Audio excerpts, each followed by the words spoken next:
For this exercise in this debugging chapter, I'm going to create a simple program with a couple of bugs and then demonstrate how to find those bugs and fix them. So let's get started by writing the program. We're going to call this program max.rb because we're going to use it to find the maximum value. So first I'm just going to write the program. Let me do that first.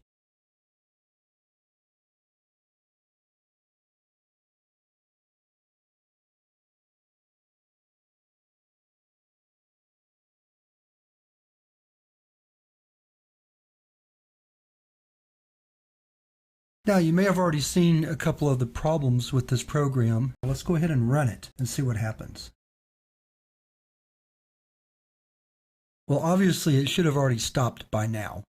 So the first thing that we see is that we have a program that's in some sort of infinite loop, perhaps. So let's stop the program by hitting Control-C, and then let's open it up with the debugger and see if we can figure out what's wrong. First, I'll list out the program to see all the lines, and then I'm going to step through, and each time I step through, after I get into the loop, that's where I'm the most interested. All right, here I've gone a couple of lines through. I want to display the POS variable, because that's the variable that is intended to take us through the collection of numbers. And right there, I see the problem right off the bat. The program has been through the while loop 3 times, and we can tell that by the if statements.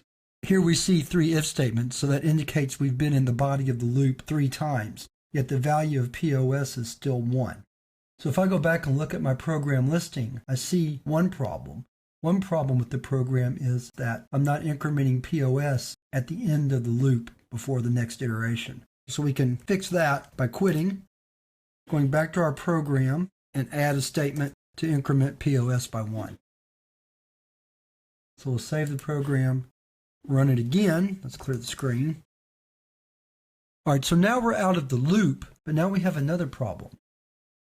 The error message is undefined method greater than for nil class. Now, again, it's hard to tell from that message what the problem is. So let's load the debugger again. And let's begin stepping through a few times here.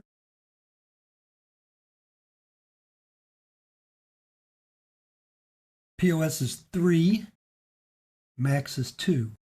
So let's step again. Now we have a record of POS and max.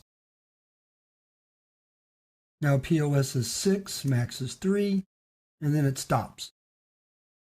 The debugger is only going to help to a certain extent with this problem, but if we go back and check, let's look at the program again, and think about the list of numbers. 1 is in the 0 position, 3 is in the first, 4 is in the second, 6 is in the third, 2 is in the fourth, and 5 is in the fifth, yet our POS value is 6. That means that we've actually gone beyond the end of the list, or beyond the set of numbers to a nil value, and that's where the nil class error message came from. Let's see if we can still see that.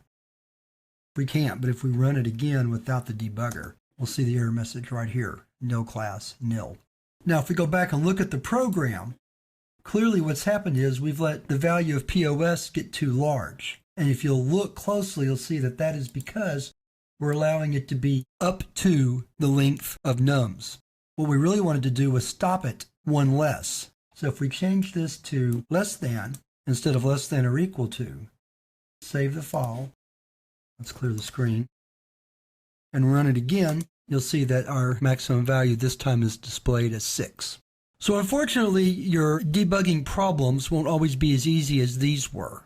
But with the debugger tools that Ruby provides you, and hard work and some intuition, with some practice, you should become a very good debugger, although hopefully you won't have to use those skills all that often.